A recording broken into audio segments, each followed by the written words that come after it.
नमस्कार, मैं रिया और आप देख रहे हैं डॉक्टर साहिब। आज हम हाई बीपी के बारे में बात करने वाले हैं और इस विषय में हमारे साथ जानकारी साझा करने के लिए मौजूद है डॉक्टर एस के डिडवानिया। डॉक्टर साहब बिहार के जाने माने फिजिशियंस में से एक है। तो डॉक्टर साहब बहुत बहुत स्वागत है आपका हमारे चैनल में। धन्यवाद।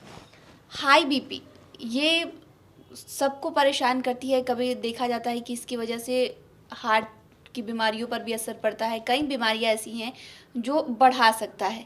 तो ऐसे में अगर उम्र की अगर बात कर ले तो किस उम्र के लोगों को ये ज़्यादा समस्याएं हो सकती हैं?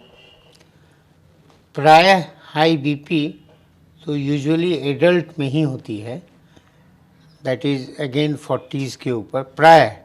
लेकिन ऐसा कुछ नहीं है, बच्चे से लेके बूढ़े तक किसी भी उम्र में आप हाई बीपी का कारण हो सकता है।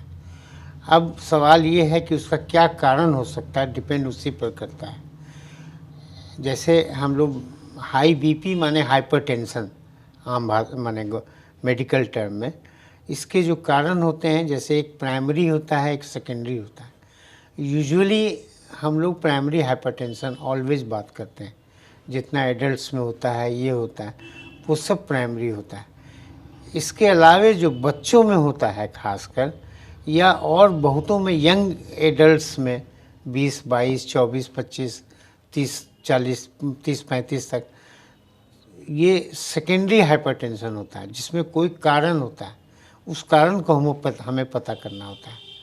तो जैसे ही कोई ब्लड प्रेशर का मरीज़ डिटेक्ट होता है, अगर वो यंग रहता है तब तो ज़रूरी है, यंग नहीं भी अगर एडल्ट रहता है तब भी कुछ कारण हम लोग देख लेना चाहते हैं कि कहीं वो सेकेंडरी के तो फेज में नहीं है। और प्राइमरी हाइपरटेंशन माने प्रायः कह लेते हैं कि ये आप जेनेटिक कह लीजिए, उसको इन्वायरमेंटल कह लीजिए, स्ट्रेस से कह लीजिए, जो भी हुआ उसका एग्जैक्ट कॉज हमें नहीं मालूम है, इसीलिए हम उससे कहते हैं इडियोपैथिक और प्राइमरी हाइपरटेंशन। वही जो दूसरा ग्रुप हमने कहा वो सेकेंडरी हाइपरटेंशन है। उसमें किडनी की बीमारी हुई, इंडोक्रीन ग्लैंड्स की बीमारी हुई, फियोक्रोमोसाइटोमा एक बीमारी होती है वो होती है, कुछ ड्रग इंड्यूस्ड होती है, तो वो हम उसमें रीनल आर्टरी स्टेनोसिस होती है, तो वो हम कारण खोजने की कोशिश करते हैं, क्योंकि उसे हम ट्रीट कर सकते हैं। अगर उस कारण को हम हटा दें तो नेचुरली वो ठीक हो जाएगा, और नहीं तो सेकेंडरी ग्रुप में हमें उसे लेबल कर देते हैं कि ये अब प्राइमरी हाइपरटेंशन है, इडियोपैथिक हाइपरटेंशन है। तो अगर बात कर ले इस पे बीमारियों की, जैसा कि आपने बीमारियों को बताया, तो एक आम आदमी कैसे समझ सकता है कि उसको हाई बीपी की चपेट में है? फिर ये बहुत डिफ़िकल्ट सवाल इसलिए हो जाता है कि जैसा डायबिटीज़ में कहा कि उसके वेरिड सिम्टम्स हैं, उसी तरह ब्लड प्रेशर के कोई सिम्टम नहीं है और बहुत सिम्टम है। कोई सिम्टम नहीं है इसलिए दिक्कत होती है, बहुत सिम्टम है इसलिए भी दिक्कत होती है। तो ये तो एक पहला तो ये कि रूटीन पता लगा कि आपको ब्लड प्रेशर है। चूँकि आप जब भी किसी डॉक्टर के यहाँ जाते हैं, सर्दी खांसी भी होती है, तो प्रायः फिजिशियंस का ये काम होता है और करते हैं सभी कि ब्लड प्रेशर चेक कर लें। तो बहुत बार तो ये डिटेक्ट होता है रूटीन, और ये ऐसे ही जैसे कैंप वगैरह भी हम लोग करते हैं, उसमें भी बहुत बार रूटीनली पता लगता है कि भाई फलां आदमी को ब्लड प्रेशर है। पहले तो ये इस्टेब्लिश करना कि इनको ब्लड प्रेशर है। एक रीडिंग लेके हम ये नहीं कह सकते हैं कि आपको ब्लड प्रेशर है, कहना भी नहीं चाहिए, क्योंकि एक वो स्ट्रेस हो जाता है उसका कि आप हमें ब्लड प्रेशर हो गया। पहले तो हम ये निश्चित कर लें कि हाँ इसे ब्लड प्रेशर है।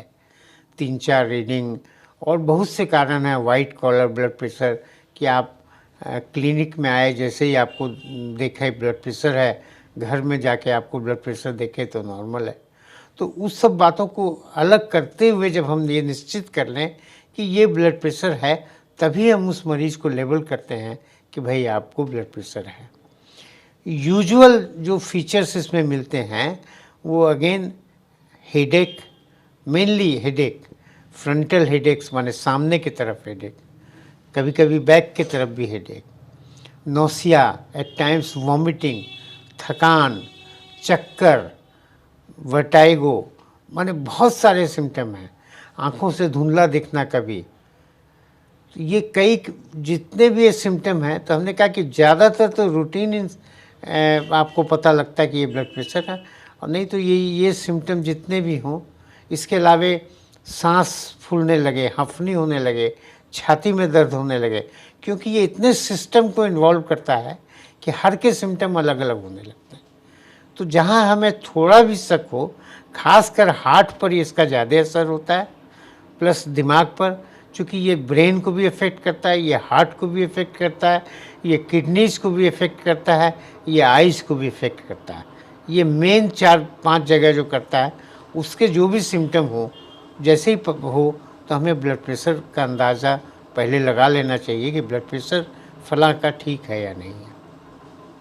तो अगर बात कर ले कि इसके कितने परसेंट रहे, कितना रहना चाहिए कि लोग समझे कि उनका जो बीपी है वो नॉर्मल है?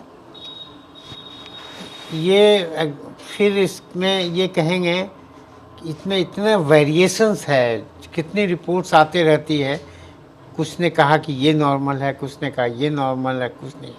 लेकिन यूजुअली अभी तक हम लोग जो ये करते आए हैं कि 90 से लेके 120 तक systolic blood pressure, systolic blood pressure कहते हैं जो ऊपर वाला ब्लड प्रेशर होता है आम भाषा में, और डायस्टोलिक ब्लड प्रेशर जो 60 से 90, ये नीचे वाला ब्लड प्रेशर कहते हैं।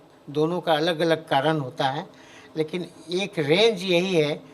एक एडल्ट जो है 15 से या 20 से लेके 50 बरस तक, उसको 120 से 80 सिस्टोलिक ब्लड प्रेशर और 60 to 90 हम लोग डायस्टोलिक ब्लड प्रेशर एक नॉर्मल रेंज में मानते हैं। यूजुअली अगर 140-90 या फिर उसमें बदलाव होते रहते ही हैं, 130-90 पर भी कभी कभी हम कहते हैं कि अब ये हाई ब्लड प्रेशर की ओर जा रहा है। खासकर अगर फिर उसके फैमिली हिस्ट्री हो, उसके मदर फादर को भी ब्लड प्रेशर हो, ये वेरिएशंस है फिर बहुत ज़्यादा, लेकिन नॉर्मल रेंज हम लोग इसी को मान के मोटा मोटी के तौर पर चलते हैं। तो शुक्रिया डॉक्टर साहब, जो आपने जानकारी दी है इसके बारे में, उसके लिए बहुत बहुत शुक्रिया। धन्यवाद। तो आप डॉक्टर एस.के. रिडवानिया को सुन रहे थे, जिन्होंने हाई बीपी के बारे में हमारे साथ जानकारी साझा की। इस विषय में आप क्या सोचते हैं, हमें कमेंट कर ज़रूर बताएं। चैनल को सब्सक्राइब करें, फेसबुक पेज को लाइक करें। साथ ही डॉक्टर साहब से आपके क्या सवाल है हमें कमेंट करिए या मेल के माध्यम से भेज सकते हैं। वीडियो देखने के लिए आपका शुक्रिया।